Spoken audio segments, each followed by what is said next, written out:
et bienvenue dans Un monde sain, l'émission qui a pour but de révolutionner votre santé. Je suis Noémie, nutritionniste holistique et fondatrice du site de recettes vegan Mimi's Delicacies.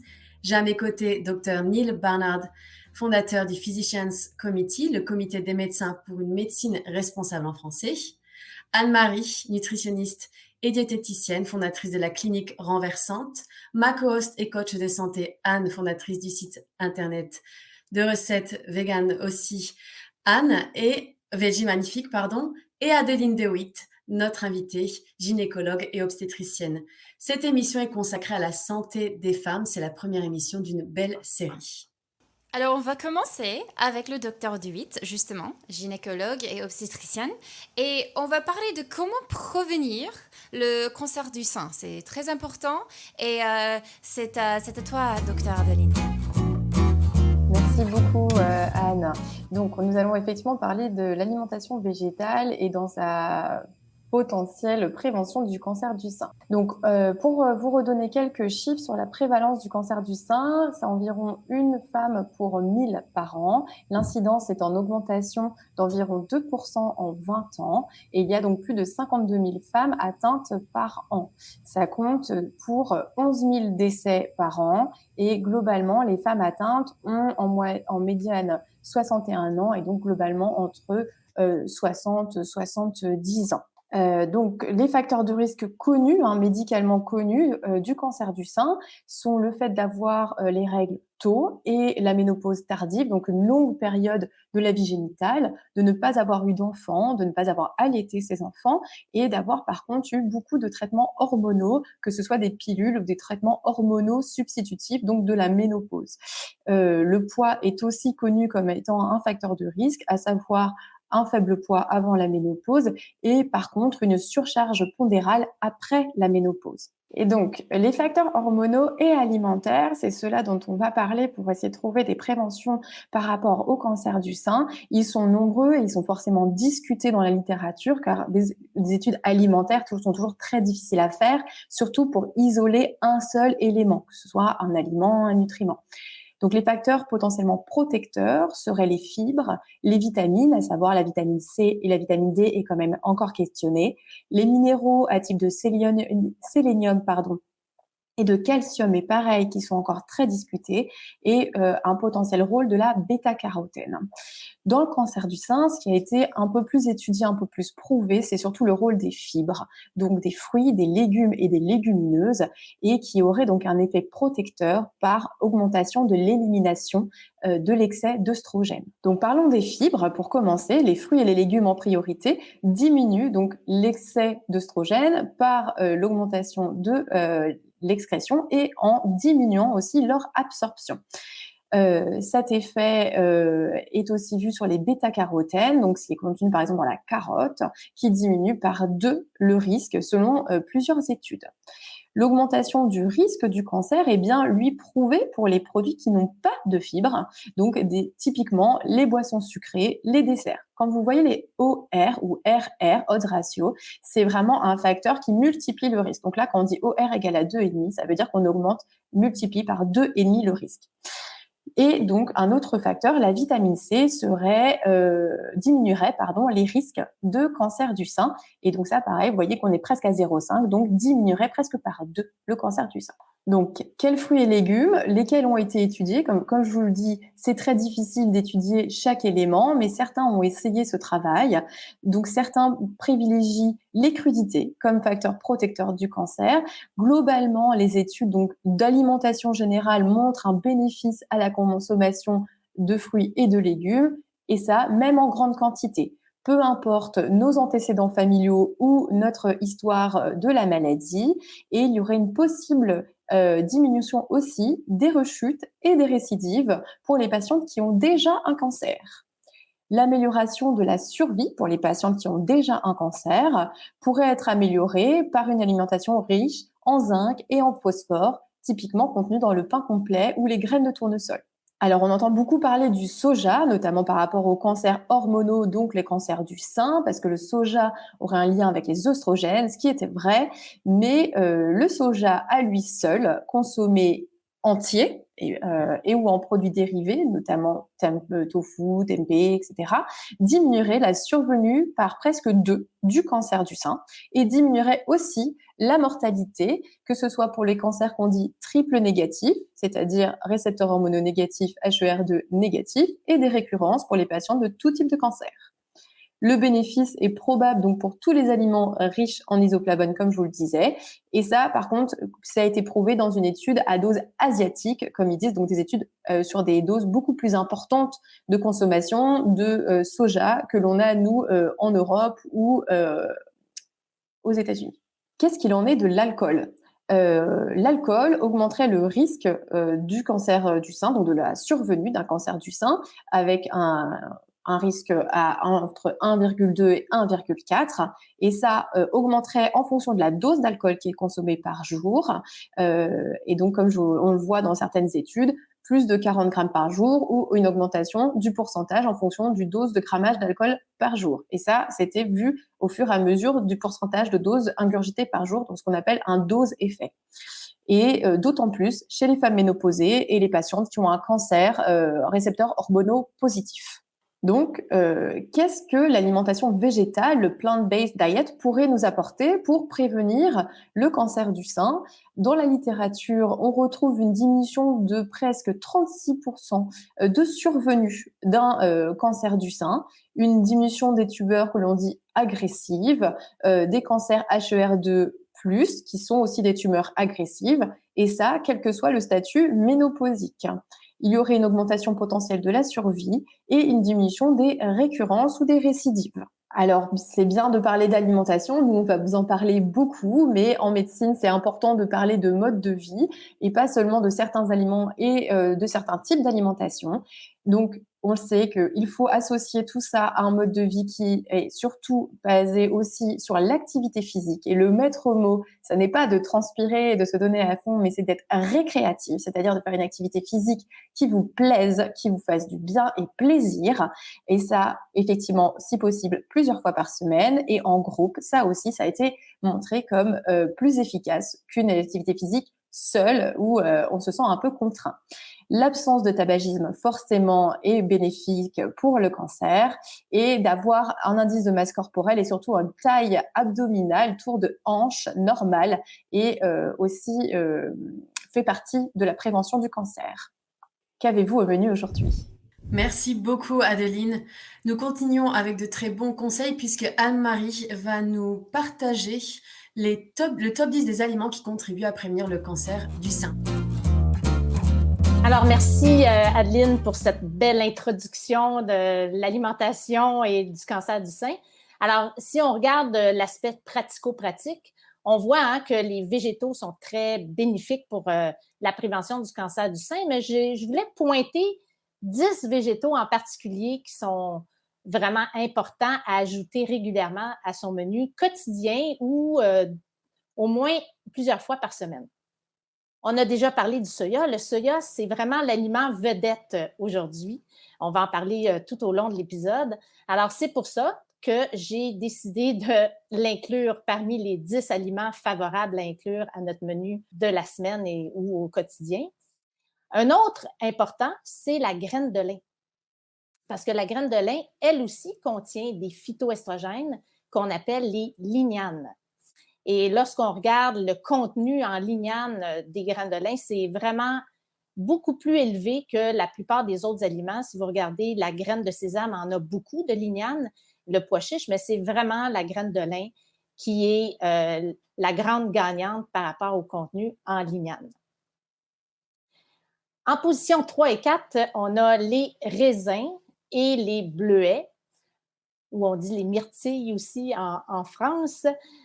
Pourquoi ces deux aliments-là? Parce qu'ils contiennent du resveratrol et c'est un autre phytoestrogène qui appartient à la famille des stilbènes. On sait que le resveratrol a des effets anti-estrogéniques et peut même inhiber la croissance des cellules cancéreuses.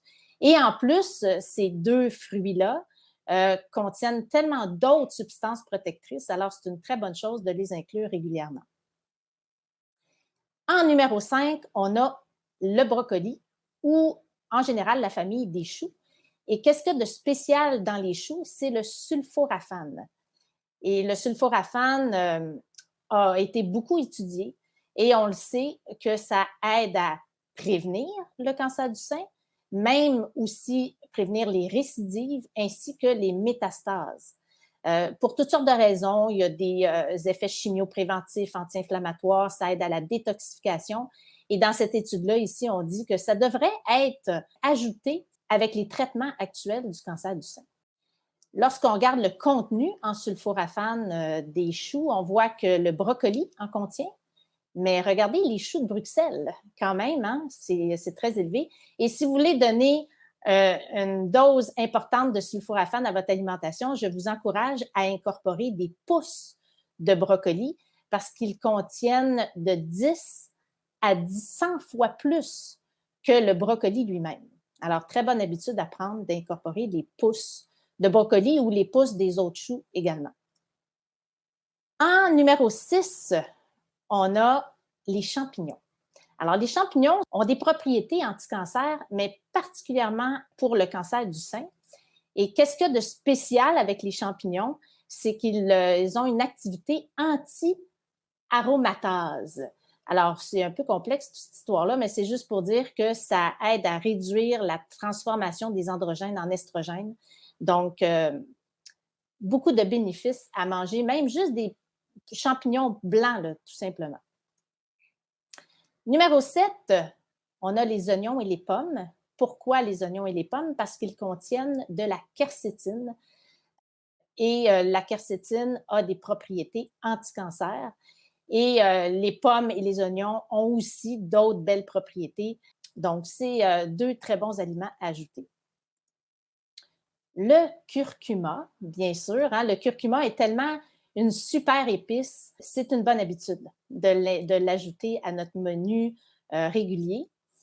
Et c'est reconnu. Le curcuma a plein de bonnes propriétés, mais entre autres, c'est des propriétés anti-cancer au niveau du cancer du sein. Et je vais juste vous rappeler que c'est une bonne chose de rajouter du poivre fraîchement moulu lorsqu'on mange du curcuma. Et finalement, un breuvage, c'est-à-dire le thé vert. Le thé vert contient du galate d'éthylgallocatéchine. Pas besoin de retenir ça par cœur. Souvent, d'ailleurs, on utilise les abréviations EGCG. C'est plus simple à dire. Alors, cette substance-là, on en retrouve dans le thé vert et le thé blanc également. Et donc, de prendre quelques tasses de thé vert par jour aurait des propriétés intéressantes sur la prévention des cancers du sein et sa récurrence. Alors, voici nos 10 aliments vedettes du cancer du sein. Bien sûr, tous les végétaux ont des bénéfices, mais c'est sûr que ces 10-là, je vous les recommande un petit peu plus particulièrement. Alors, Noémie, on a dit que le soya faisait partie des aliments vedettes pour la prévention du cancer du sein, mais il y a souvent beaucoup de fausses croyances autour du soya. Est-ce que tu pourrais nous démystifier tout ça? On y va, Anne-Marie. En effet, il n'y a plus aucun doute sur le soja, les bénéfices du soja sur notre santé. En revanche, il y a une question que beaucoup de gens se posent, c'est l'effet du soja sur notre planète. Quel est donc l'impact du soja sur notre planète? Alors, déforestation de la forêt amazonienne, pollution des rivières et des fleuves, déséquilibre de l'écosystème. Quel est vraiment l'effet du soja sur notre planète? Et la question que beaucoup de personnes se posent, devrions-nous continuer à en manger? Moi, je n'aime pas vraiment cette question. La question que je préfère me poser, c'est quel est le moyen le plus efficace de mettre fin à l'impact du soja sur notre planète? Eh bien, le moyen le plus efficace, c'est de réduire, voire de stopper sa consommation de viande. Alors, vous allez me demander pourquoi, quel est le rapport? Eh bien, ils sont tout à fait liés, puisque le bétail est nourri de soja. 61 kilos, c'est la quantité moyenne de soja qu'un Européen consomme indirectement chaque année par le biais de la consommation de produits animaux, et j'appuie bien sur le mot indirectement. Selon un rapport de Greenpeace, 87% du soja importé dans l'Union européenne est destiné à l'alimentation animale, et au contraire, la production de soja biologique ne représente, elle, que 17% des surfaces, et elle est principalement utilisée pour l'alimentation humaine. Donc, on voit bien la différence. Alimentation animale, 87%, alimentation humaine, ce n'est que 17%. Attention de ne pas confondre une consommation primaire efficace d'aliments à base de soja avec une consommation secondaire inutile qui consiste à nourrir le bétail au soja et détruisant sur son passage 24 millions d'hectares de forêts, de savanes et de prairies, et ceci seulement entre 2000 et 2010. Alors ça peut sembler paradoxal, mais si nous consommions du soja plutôt que de la viande, la superficie de végétation nécessaire pour nous fournir la même quantité de protéines diminuerait de 94%. Alors, la production de protéines à partir de poulets nécessite 3 fois plus de terre que celle des protéines à partir du soja. Le porc en nécessite 9 fois plus et le bœuf, soyez prêts, 32 fois plus. C'est énorme. Alors, vous vous demandez qu'est-ce que je peux faire? Qu'est-ce que nous pouvons faire? Eh bien, il y a des solutions très pratiques et très simples. Arrêter ou diminuer considérablement sa consommation de viande, substituer les protéines animales par des protéines végétales. On l'a déjà vu durant cette émission et durant des émissions précédentes. On va continuer de le voir. Vous avez plein d'options. Le tofu, les légumineuses, les légumes verts ont énormément de protéines, et privilégier, si vous le pouvez, des produits à base de soja certifiés bio autant que possible. Merci beaucoup.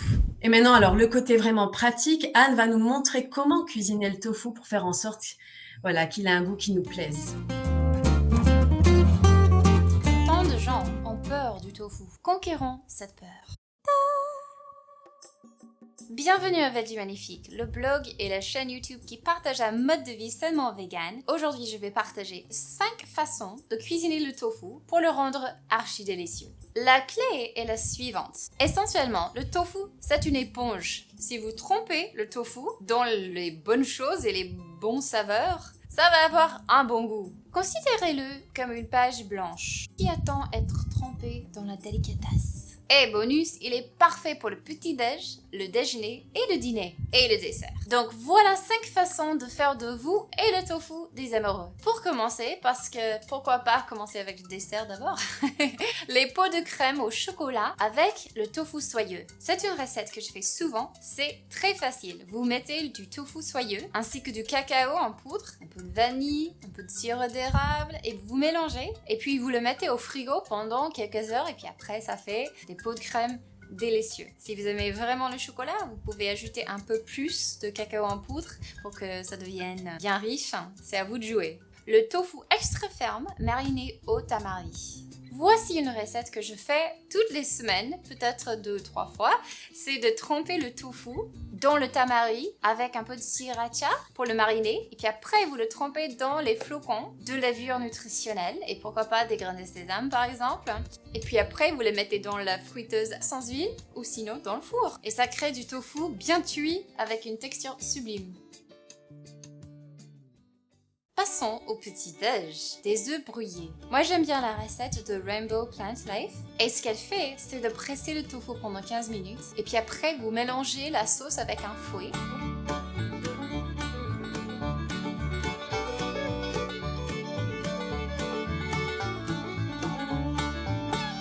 Vous faites des petits morceaux avec les mains. Et puis après, vous faites frire le tofu à la poêle.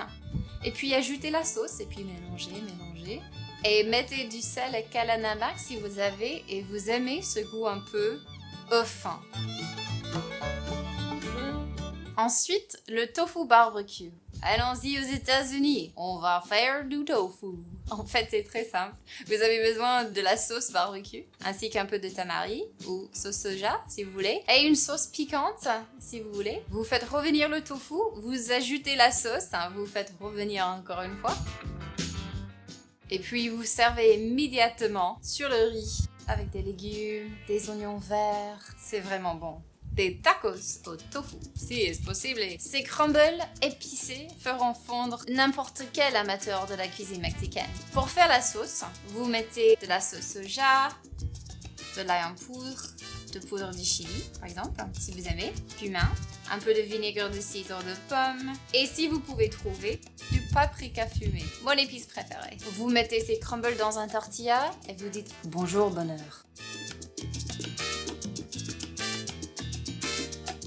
Et voilà, 5 façons d'ajouter un peu de tofu dans votre vie. Alors maintenant, on va partager nos recettes de soja préférées. Ew. Tu as quelque chose à partager? Quelle est ta recette préférée du soja? Oui, quelque chose de très, très, très simple. On peut faire griller du tofu dans une poêle et c'est très rapide, très simple et on peut ajouter du gingembre, de la levure alimentaire et un petit peu de la sauce soja et c'est tout. C'est vraiment très rapide, très simple, très délicieux et sans cholestérol. Génial, et c'est bien que ça soit simple. Ça doit pas être compliqué, les amis. Alors, Noémie, Et c'est en fait, c'est mon petit déjeuner. Ah, Oui, oui, génial. Après, tu as plein de peps. exactement. Alors, Noémie, toi aussi, tu as une recette phare ou comment tu aimes bien consommer le soja? Ouais, alors moi, c'est plutôt qu'une recette, c'est un ingrédient, c'est l'edamame. Alors, je sais pas si on dit edamame ou edamame en français. C'est ces petits pois verts, pour les décrire, qu'on trouve notamment dans les restaurants japonais. Mais c'est aussi très facile de faire chez soi. Il suffit de faire bouillir de l'eau dans une grande casserole avec une cuillère ou deux, une cuillère à café ou deux de sel. On les fait bouillir avec la cosse et tout. Hein, on s'embête pas, on ne les tire pas, on ne les écosse pas. On les fait bouillir 3 minutes, pas trop, pour pas que ça devienne pâteux. Il faut qu'ils soient fermes, alors pas croquants, mais quand même assez fermes. Et ensuite, une fois que c'est cuit, on les met au frigo, au réfrigérateur pendant 1 à 2 heures pour qu'ils refroidissent et on les sert avec de la fleur de sel. Et j'aime beaucoup cette option, notamment quand j'ai des invités, à la place de mettre des chips, en complément des chips, de mettre des edamame. Je trouve ça plutôt sympa et c'est une grande source de protéines. Ah bah, ça donne envie. On Mm. attend notre invitation chez toi. Alors ensuite, Anne-Marie, est-ce que tu as quelque chose à partager? Comment tu aimes bien consommer le soja? Mais un ingrédient que je trouve vraiment pratique à utiliser, c'est ce qu'on appelle le PVT ou protéine végétale texturée. Je peux vous montrer une photo. Alors voici ce qu'a l'air le PVT. Donc, c'est des petites granules de soya et c'est tellement pratique pour remplacer le steak haché, le bœuf haché dans les recettes. Puis on a vu, hein, Noémie nous a expliqué comment ça prend de l'espace pour faire de l'élevage du bœuf et ça prend beaucoup de soya, donc on est mieux de manger directement le soya. Alors ça, on met ça dans nos sauces, ça se réhydrate et ça fait vraiment comme la texture du steak haché. Il y a des différentes formes, il y en a des très petits, des un peu plus gros. Il y a le circle qu'on appelle qui est vraiment intéressant parce qu'on utilise même tout le soya au complet. Alors moi, je trouve que c'est un ingrédient qui est très intéressant et qui est très intéressant aussi pour la transition vers l'alimentation végétale. C'est clair. Et moi, au début, en fait, hein, j'avais peur de cet ingrédient parce que je ne savais pas comment cuisiner. Je croyais que c'était compliqué. Mais les amis, c'est pas compliqué. Hein. Il faut juste réhydrater le truc.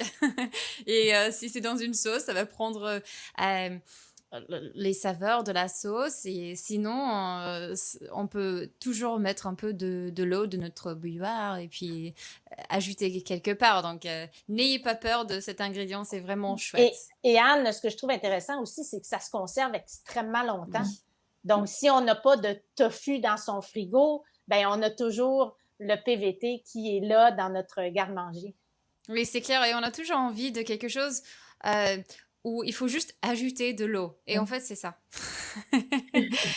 Et Adeline, est-ce que toi, tu as une recette de tofu ou de soja que tu aimes bien partager avec tout le monde? Moi, je fais au plus simple, c'est-à-dire que j'achète en vrac et local. Donc, j'ai pas de soja en soi. J'ai effectivement le PVT là où je vais me fournir. On fait souvent de la bolognaise végétale avec ça, c'est hyper bon. Effectivement, on met de l'eau, de la tomate en 5 minutes, c'est prêt. Et donc là, nous, on trouve de plus en plus, je pense partout, mais on a un très très bon tofu fumé fait à 3 villes de chez nous. Et donc, je fais ça, mais on le mange nature, sans rien. Voilà, on le mange à toutes les sauces, entrée, plat, dessert. Quoi, voilà. Le tofu, dans tous ces... Et je le mets nature, tellement il est bon en soi, beaucoup dans les salades.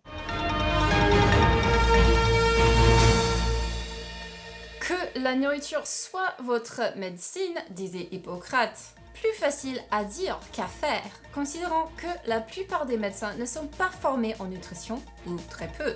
Mais cela est sur le point de changer, et ça n'a pris que 2000 ans, avec une formation en alimentation végétale pour les médecins new-yorkais.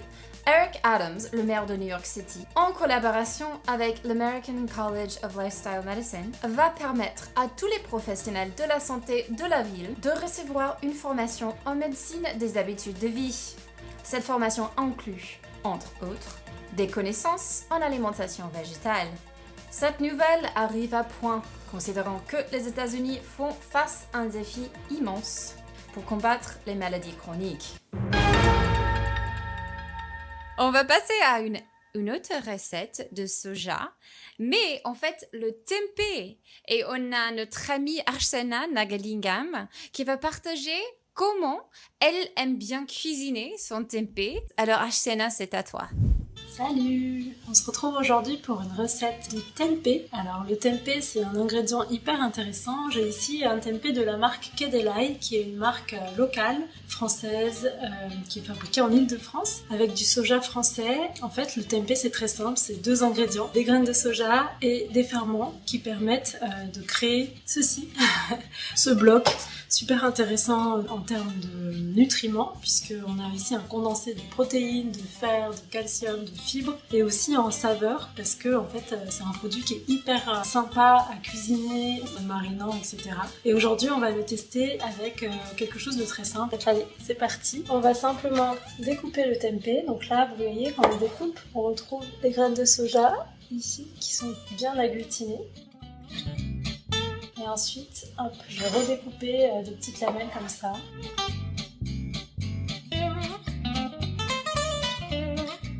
Alors, on va laisser mariner tout ça dans un saladier. Une bonne cuillère d'huile d'olive. On peut rajouter ici, selon vos préférences, soit un peu de sauce soja, soit du sel. Moi, je vais rajouter un peu de sel aujourd'hui. On va faire... Soit vous avez un presse-ail, super ustensile, soit vous pouvez simplement émincer l'ail. Et ensuite, nos fameuses tomates séchées. Et cette base, en fait, vous pouvez l'utiliser avec des pâtes, avec du riz. Vous pouvez vraiment manger ça avec ce que vous voulez, d'autres légumes de saison, courgettes, aubergines, etc. Hop là. Et on peut ajouter aussi, ça me vient là l'idée en faisant ça, quelques olives. Voilà, donc on laisse mariner tout ça un petit peu et puis on revient tout de suite. Nous revoilà, donc la marinade a pris pendant à peu près 5 à 10 minutes. 5 minutes peuvent même suffire largement. Et dans une poêle ou au four, on va simplement faire revenir tout ça. Alors je me suis permise de rajouter quelques olives. Olive verte et c'est parti. Donc là vous allez voir ça va dorer, vous avez juste à retourner un peu de temps en temps. Et je pense que d'ici 5-8 minutes max, ça sera prêt. On montre le résultat dans une seconde. Et voilà le travail, ils sont bien grillés, on rajoute les herbes. Voilà, vous pouvez vraiment déguster ça avec un plat de pâtes, un plat de riz, c'est délicieux.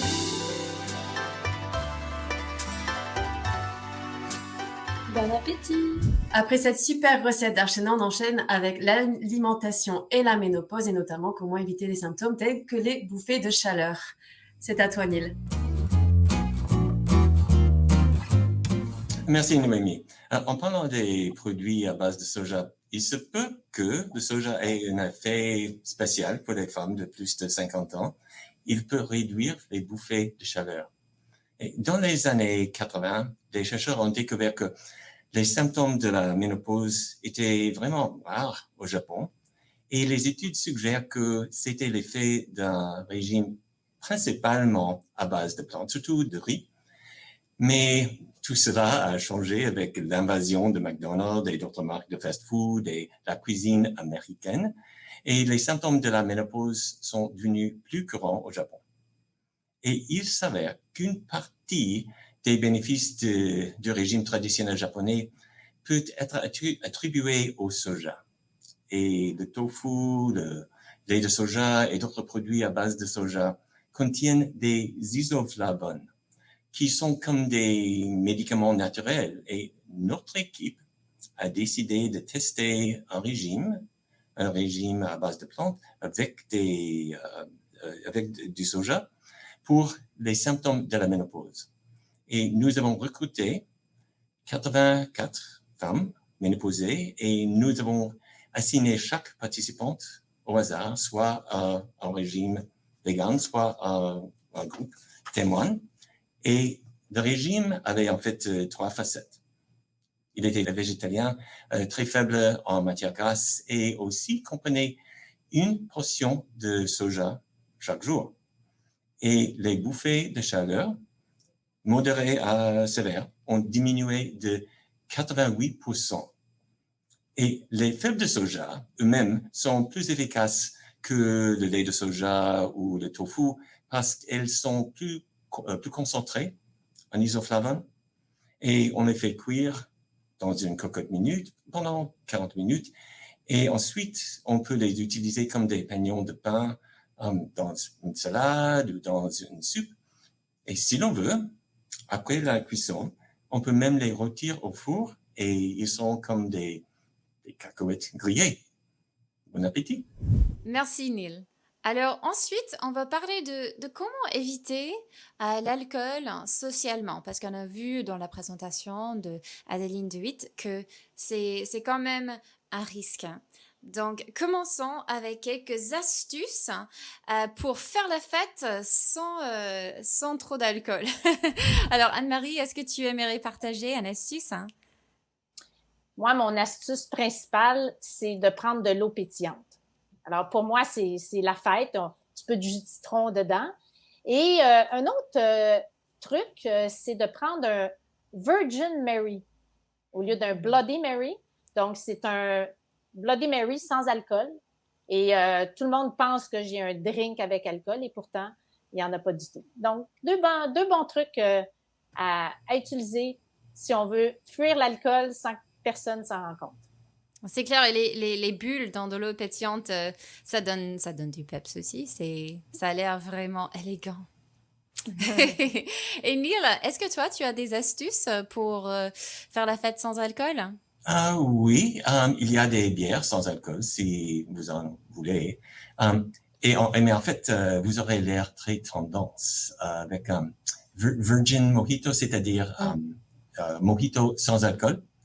Et avec une belle saveur de menthe fraîche, absolument délicieuse.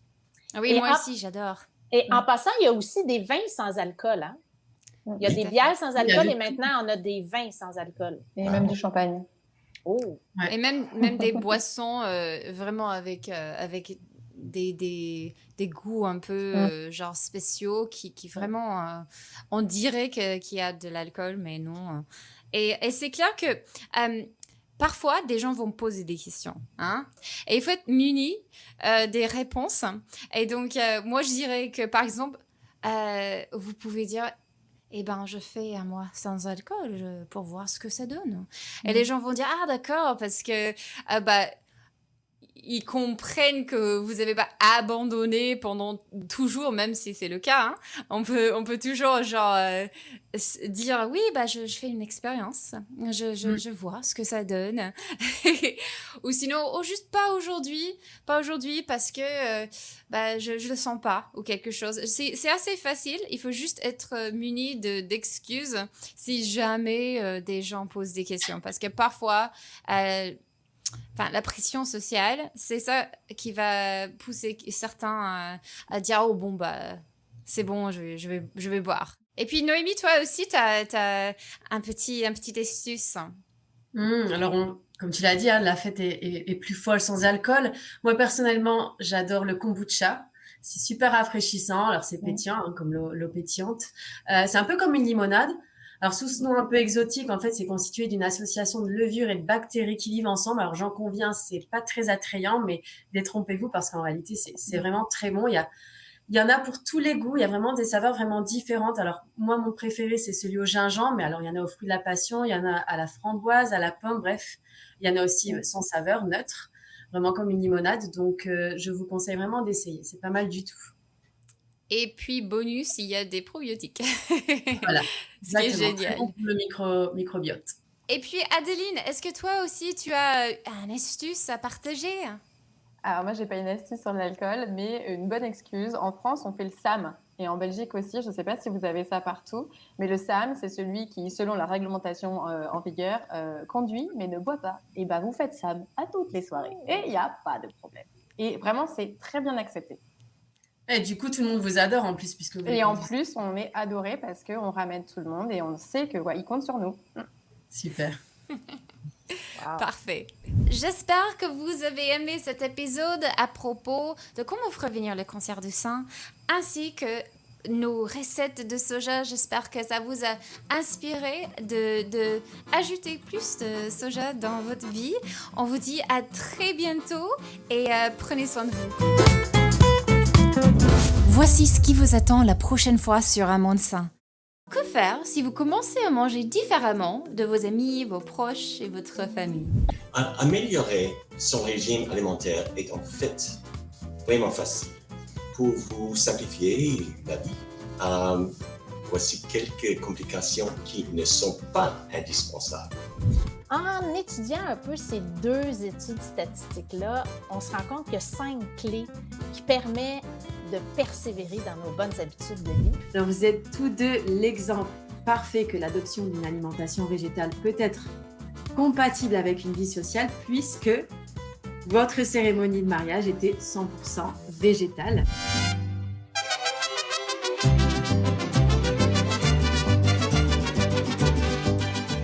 Nous avons hâte de vous revoir. Pour ne rien manquer, suivez le comité des médecins sur Instagram et Facebook.